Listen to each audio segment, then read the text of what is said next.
Today we talk about how can you disable show Saturday on your score planner app. We go to figure out the solution or know how you can do that on your app. So you just follow this ways, then it's going to work with you. So all you have to do, so you just go above this sign, you click on it here.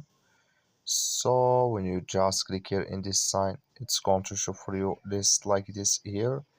So then all you have to do, you just click here on settings here. So then it's going to take you to this list here. Then all you have to do, you just click here on timetable and calendar here. You come here to show Saturday here. So you click on it, like you see color it's gone. That's mean here show Saturday disable with us now. That's all you have to do. Thank you for watching. Don't forget to support us by liking and subscribe.